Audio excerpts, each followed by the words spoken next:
So Haggai the prophet comes at a time when the people are flowing back from the Babylonian captivity. They've been in exile for 7 decades in the Tigris-Euphrates Valley in Mesopotamia after the conquest of Jerusalem by the Babylonians. And the people begin to return to Jerusalem, and the process begins of rebuilding the temple. And one of the things that God asks the people through Haggai the prophet is, what do you think about the new temple? Some of you are old enough to have been small children and have seen the Temple of Solomon before the Babylonians destroyed it. How do you see it now? Is the new one not as nothing by comparison? But be strong and work, for I am with you. So as the church turned to the Middle Ages, particularly in the West, and the Western Roman Empire has collapsed, we went through a process in the Eastern Empire that was a little bit like this, in the sense that that people began to believe that God was going to rebuild the thing that had been, that the empire was coming back, and the empire, having been converted to Christianity, would be the whole, would be the means by which God did what he was going to do. So next slide, Justinian, a man named Justinian becomes the emperor in Constantinople. And Justinian is noteworthy for a whole list of reasons, but one of them is that he successfully reconquered most of what had been the Roman Empire. And for some 3 decades and a little bit beyond, it seemed like the former glory had returned, and that the dark things that Augustine had written in the City of God about the coming of the barbarian hordes and the need for the church to be separate from the state, maybe that stuff wasn't really true. Maybe God was going to restore the empire and use the empire as the means of expanding his church.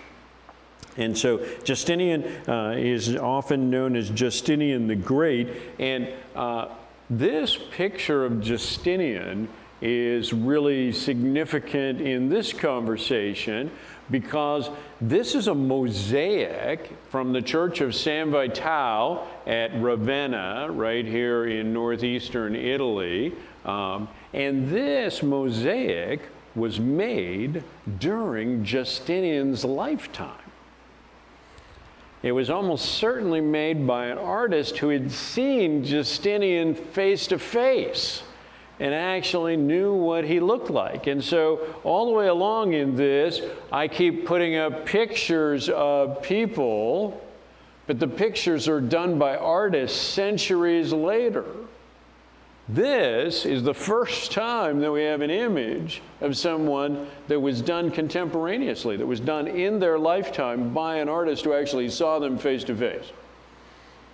And so this isn't an artist looking at, listening to people say, this is what this guy was like. This is an artist who actually went and looked at Justinian, saw his face, and then went and built this mosaic, which still exists today.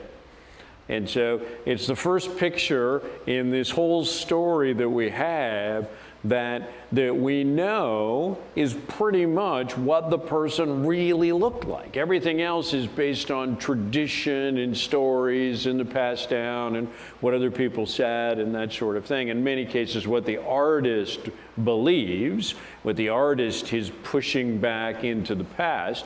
One of the things that you'll notice about European art that's associated with the church is up until the time of the Renaissance, most European art makes people from certainly the biblical era, the New Testament era, look like they lived in the times that the artist lived in. With the Dutch masters, when they paint biblical scenes, make it look like like Judea is pretty much like Holland, and that people of Judea dress the way that the people of Holland did during the period that that those paintings were made. And so you have a lot of biblically themed art that has really non-Middle Eastern, non-contemporaneous kinds of clothing and architecture and that sort of stuff. But Justinian, here's an image of Justinian that is from his lifetime and probably done by somebody who actually had seen him. So Justinian, born 482 and died in 565, and so he's born, some decades after the Roman Empire in the West has fallen, and born some decades after Augustine of Hippo has written his great Confessions and the City of God, and Justinian becomes emperor in 527 and serves from 527 until his death in 568. So it's about 38 years he is the emperor in Constantinople.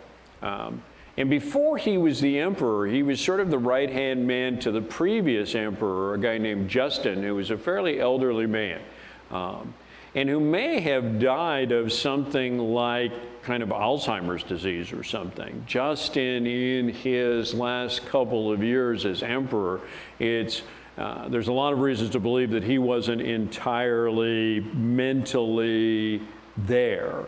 In any case, Justin made some significant changes to the law that benefited Justinian very significantly once Justinian became the emperor. One of the changes that Justin made to the law was Justin made a change to the law late in his time as emperor that said basically the next emperor could marry whoever he wanted, even if she was a commoner or was from a less than nice background. Justinian became emperor and almost immediately married a woman named Theodora, who was a notorious actress.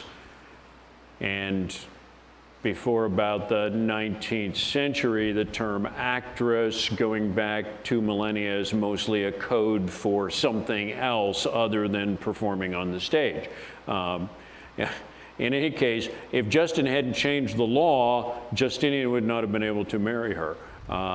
In any case, they remained very happily married until her death. They had no children, but she became a great paragon of the church over the next few decades. In the 20 or so years that they were married, she was a great supporter of key elements of the church, gave great amounts of money and property to the church, and invested herself in the church in such significant ways that in both the Roman Catholic Church and the Eastern Orthodox Church, she is regarded as a saint today. And she is on the list of saints, as is Justinian. So, but Justinian, the big thing that he is remembered for is when he became the emperor, the empire had Greece and this piece here and Asia Minor and down through here into Egypt and down to about here. And that was the whole empire that he inherited. And he initiated military campaigns that conquered all of North Africa, destroyed the Vandal kingdom, invaded and conquered part of southern Iberia, what is now southern Spain, seizing that from the Visigoth kingdom, conquered and destroyed the Ostrogoth kingdom in what is now Italy, and retook Rome and Ravenna for the empire, and launched an invasion up here in Slavic territory to the northeast of the Black Sea, in an area that the Roman government had never before held. And so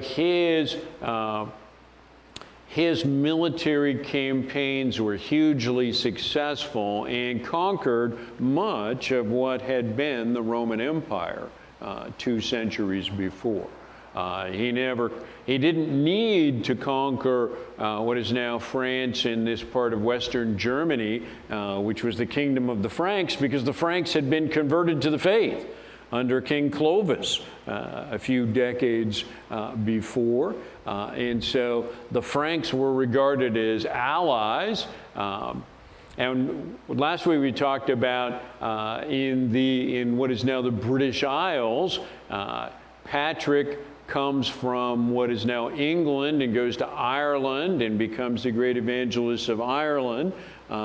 Augustine, not the Augustine of Hippo, but a different Augustine, comes from Rome and re-evangelizes the southern part of England and becomes the first Archbishop of Canterbury. And Columba comes out of Ireland and begins the evangelization of Scotland. And so all that is going on during this period. The Lombards are the new tribal people that have been pushed west and come out of Asia. They will eventually conquer a big piece of northern Italy, and which is why a big piece of northern Italy is now called Lombardy. Okay, you saw that one coming, right? Anyway, the Visigoth kingdom is the last of the barbarian kingdoms that overran the Western Roman Empire that remains. So hugely successful in reconquest of the larger part of the former Roman Empire.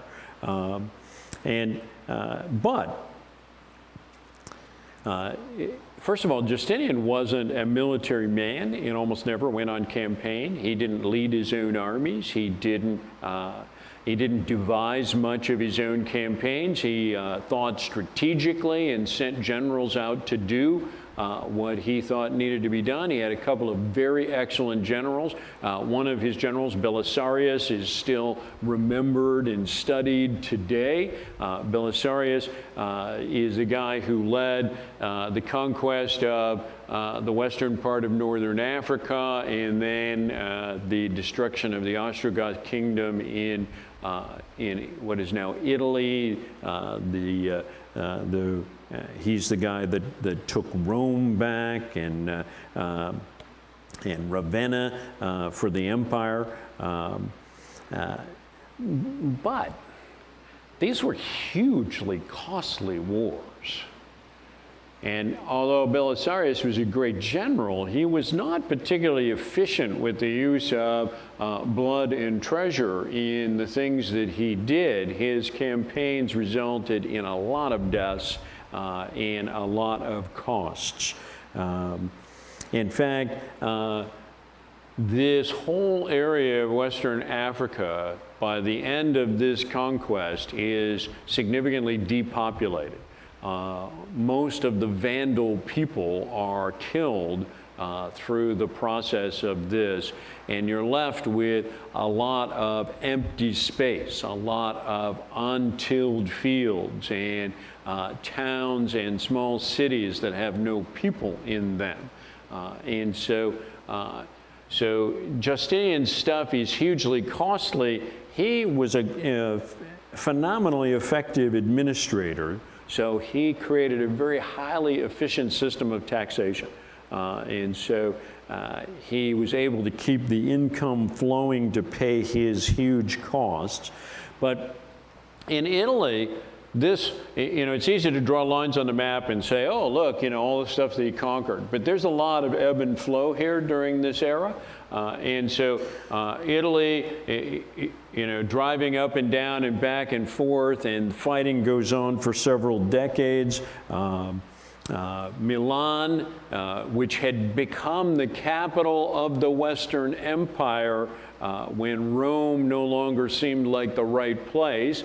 Milan on the south side of the Alps at the key east-west, north-south intersection there was besieged and eventually demolished in the course of this. And Justinian had to pay to rebuild the city basically from scratch.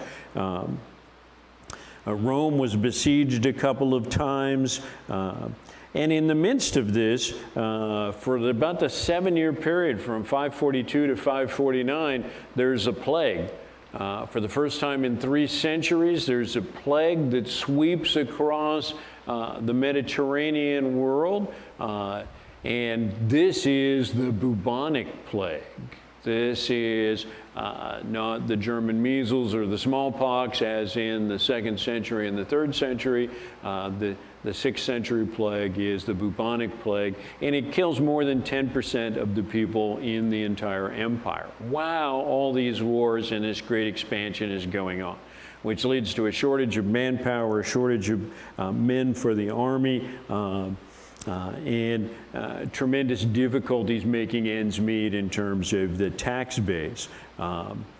In the midst of this, Justinian also puts together a secret agency, Mission Impossible kind of thing, where some monks go to Central Asia and smuggle back silkworms, which of course was something that the Eastern empires guarded the production of silk very, very closely. It was hugely economically important.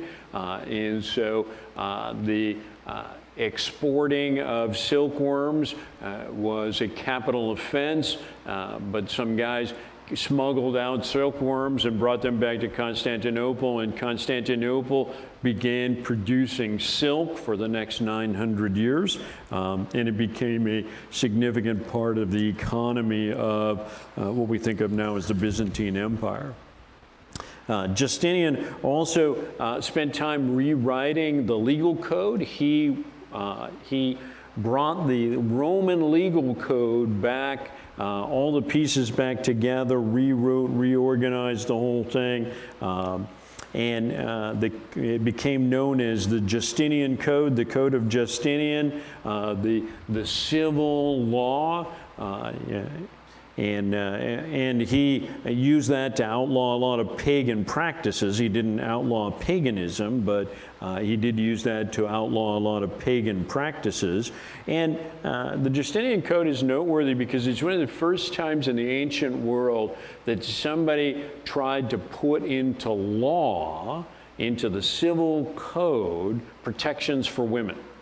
And Justinian, as a Christian, was very strongly of the opinion, or at least his wife was, that the law should protect the rights of women and protect the status of women. And so the Justinian Code has specific laws against exploiting women, against forcing women into prostitution, treats rape as a very serious crime that requires a very serious punishment. Instituted a requirement that women who were imprisoned would be guarded by other women to prevent abuse in that. That women who were widows would have their dowries returned, so they would have money, and actually encoded in the law a requirement that said if a husband wants to take on a major debt, he must get his wife's consent twice. She must say yes twice on 2 different occasions before he can take on this major debt. So that became part of Justinian's law code. The Justinian Code remained the code of the Eastern Empire until Constantinople fell in 1453. So for some 9 centuries, this remains the law code of the Eastern Empire. And beyond that, is actually the basis for the codes of law, the systems of law today in Greece and in Serbia, which of course are places that are hugely influenced by the Eastern Empire. In the West, Justinian's code was lost for about 5 centuries. But when it was rediscovered after the turn of the millennia, it became increasingly influential. And by the 1500s, it was the basis for many things in Europe, including much of the Roman Catholic Church's canon law now looked to Justinian's code as its basis. Napoleon wrote a law code when he was the Emperor of France, and much of what he wrote he cribbed from Justinian. The Napoleonic Code is largely based on Justinian's law, and the Napoleonic Code, of course, remains the basis of law in both France and what U.S. state uses Napoleon's code, which is based on Justinian's? Louisiana. Louisiana. The law of the state of Louisiana traces its way back to Justinian through Napoleon. So huge influence as a lawmaker, lawgiver. He is, the U.S. Supreme Court has great lawgivers on the facade of the court. Moses, of course, is up there, and so is Justinian, as great paragons of the creation of the law. Justinian was a huge builder. He built dams and bridges and did water projects and built government buildings all across the empire, but primarily is known for the building of churches and cathedrals, which were basically donations from the government to the church. And the greatest of which is the Hagia Sophia in Constantinople. But both in Constantinople, Ravenna, Rome, Justinian built or renovated great churches, and was a huge impact on architecture, particularly in the East. Strategically, the Franks are regarded as allies because they're Christians. There's some Christianizing going here. The Visigoth kingdom is hanging on. The Lombards are a growing threat. The Persian Empire, the Sassanid Persian Empire, the Eastern Empire, and Eastern Byzantine Empire is redundant, right? There is no Western Byzantine Empire. The Byzantine Empire is the Eastern Empire. But this, the Persian-Byzantine border here, constant warfare for decades and decades and decades, through the whole time of Justinian, for a couple of decades before and for some decades after, this remains at war. And these tribal peoples around the edges are regarded as basically barbarians who are unconverted and who strategically are of no particular consequence. That will turn out to not be true within less than a century. So one of those groups of tribal people will rise up and conquer almost everything. So Justinian also saw himself very much as following Constantine as a steward of the church. He saw himself as a Christian emperor who had responsibility over the church. And so the patriarch, the great bishop of Constantinople, Justinian felt that man basically worked for him, and that his responsibility was to get the bishops of the church to agree. Well, the great disagreement that was on the table and had been for decades was the Council at Chalcedon back in AD 451 had run aground over the question of who is Jesus? What does that really mean? And the specific question of is Jesus God incarnate whose nature is divine and whose human self is basically only a shell or a representation, but whose nature is fundamentally that of God? Or is Jesus both God and man with both a divine nature and a human nature, and that these two natures are together but not wholly fused? So this question is the question that broke up the Council of Chalcedon, because that Jesus has one nature and it is divine, and he is divine, and the human part of him is not that important, became the position of most of the churches to the east of Constantinople. And the position that Jesus is both divine and human, it has two natures which are connected and interrelated but not totally fused together, that are still distinct, became the position of almost all the churches to the west of Constantinople. And this had been going on for some 7 decades when Justinian became emperor, and Justinian saw himself as the guy who needed to make the church one, to be unified. And so he took it upon himself to hold a series of meetings and councils to get the church to work this out and come to an agreement. Because as the emperor, he felt like he was empowered to impose a solution, to get all the bishops in the room and say, look, I want you guys to pray, I want you guys to talk, I want you guys to look in the Word, I want you to come to an answer, and I want you all to agree. Anyway, he kept having meetings and they kept not agreeing. And his attempts to impose some kind of solution on this failed utterly.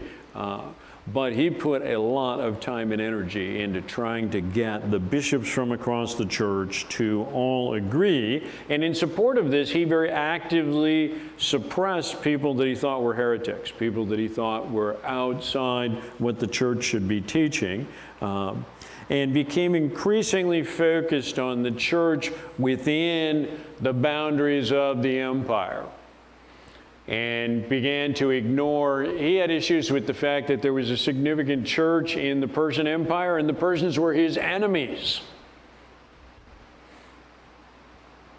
And yet, there was a significant church there. And he knew that there was a significant church in the Frankish Empire, but that was kind of far away. And he did not feel like that was, increasingly he began to feel that that was not very much his business. So he began to focus on the church within the empire and make the church an imperial church that was under the control of the emperor. Since Justinian didn't have any children and didn't have any particular direct heir, his successors didn't necessarily follow the things that he had laid down.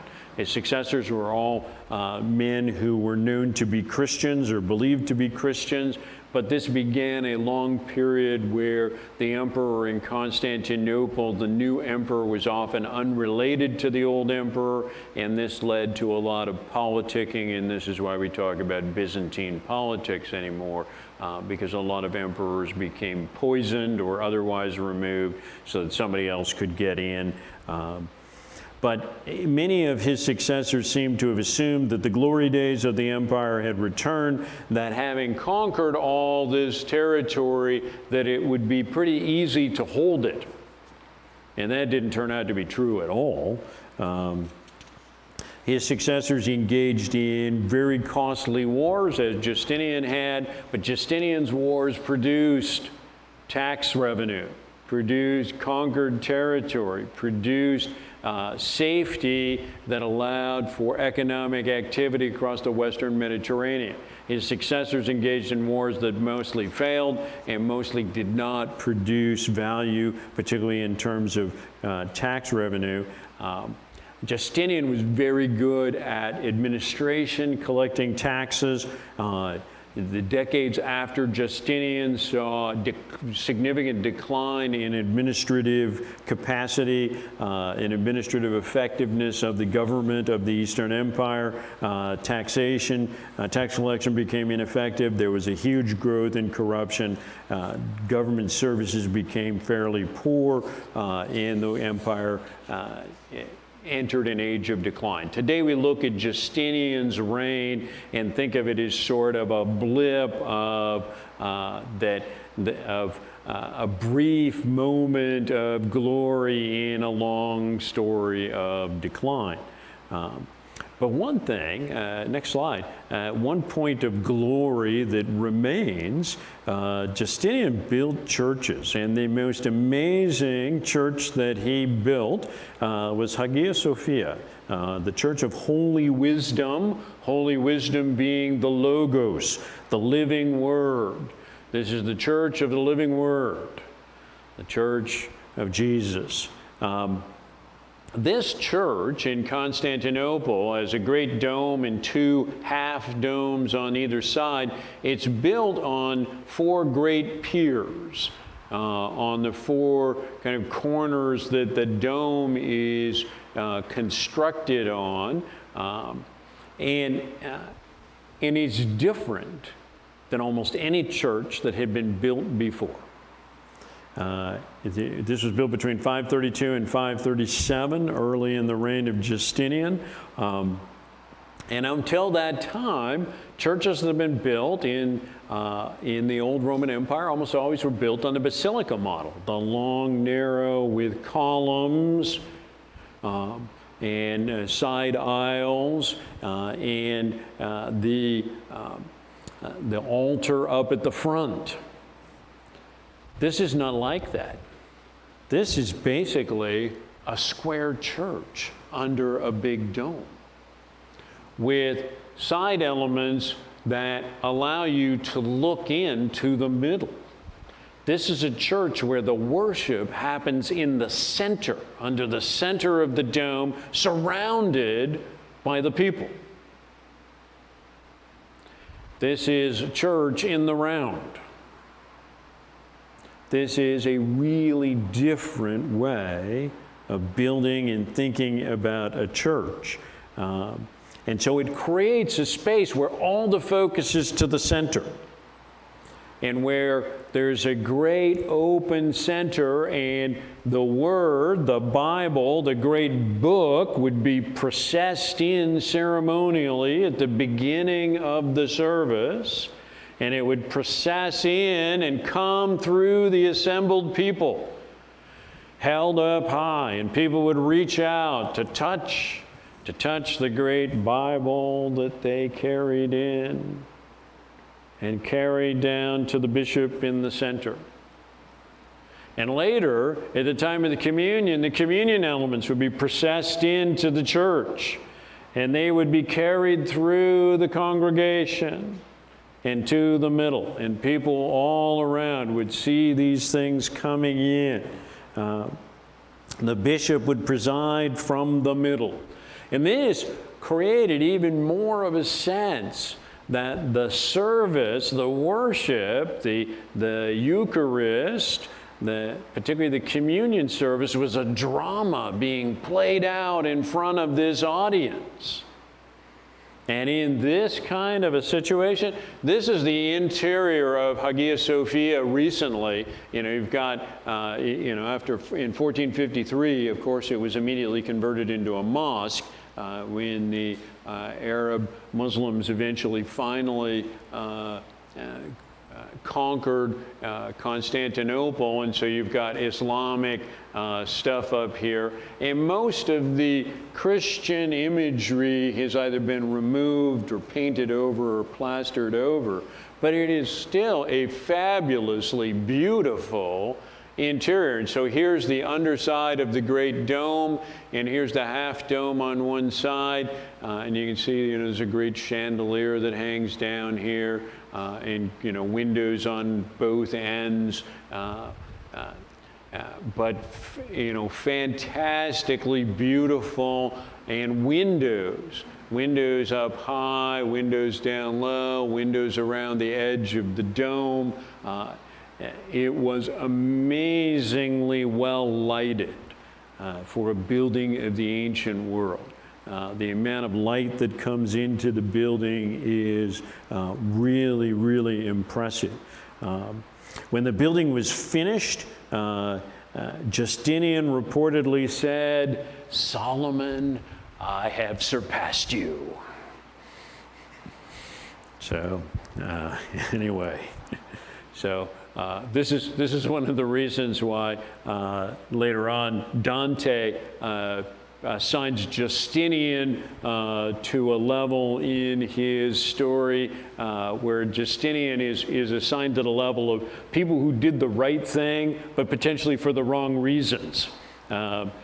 Because Justinian did a lot of stuff that we think of as right, but potentially did a lot of it because it made him look good, made him look famous. And this building, by the way, the exterior of it, most of this is actually unfinished now. When it was originally built, Justinian had the exterior clad entirely in white marble. So think of this building as entirely white on the outside. All the white marble, almost all of it has been pried off in the years since and used for other things or sold off or whatever. But it was originally clad entirely in white marble. Because it was a white building, you could see it for miles.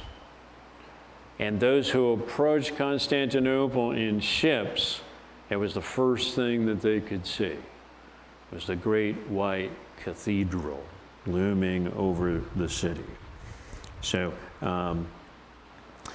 the original design wasn't quite right. So built between 532 and 537. In the 550s, there were a couple of earthquakes. And one of the things the earthquakes proved was that the dome design wasn't quite right. One of the half domes on the side collapsed in one of those earthquakes. And Justinian brought a bunch of people in and said, "What's going on here?" And they decided that the domes were too flat, and so they rebuilt the dome and the half domes in the 550s, between 558 and 562, and built the domes taller. So, and they have stood without incident ever since. But this became the model for church architecture in the East. People came to Hagia Sophia and said, "This is what a church is supposed to look like. This is glorious and amazing." And after the conquest of Constantinople in the 1450s, the Ottoman Empire, for the next 3 centuries, most of the mosques that were built in the Ottoman Empire from 1450 till about 1750 used this as a model. They just build something that's like it, but small. But this becomes the building. The thing. It's the seat, a longtime seat of the Patriarch of Constantinople, and was the place that Byzantine emperors were invested, had their coronations, that sort of stuff. At the time it was built, it was the world's largest interior space. There was no building in the world that had more interior space than Hagia Sophia, and that was true for centuries. For nearly 1,000 years, this was the largest cathedral in the world. We're into the 1500s before a cathedral in Spain is a little bit larger than Hagia Sophia, which by that time is a mosque anyway. So Hagia Sophia was a museum between 1935 and 2020 and has since gone back to being a mosque. But Justinian the Great, huge mark on architecture and one of the great wonders of the church from an architectural standpoint. Justinian also built St. Catherine's Monastery out in the Sinai. It's at the foot of the mountain where Moses is believed to have received the law.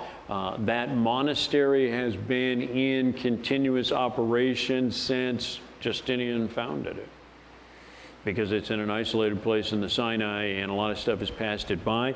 But St. Catherine still exists today. It became, over the next centuries, a very important link between the East and the West and very pivotal in the preservation of a lot of ancient texts.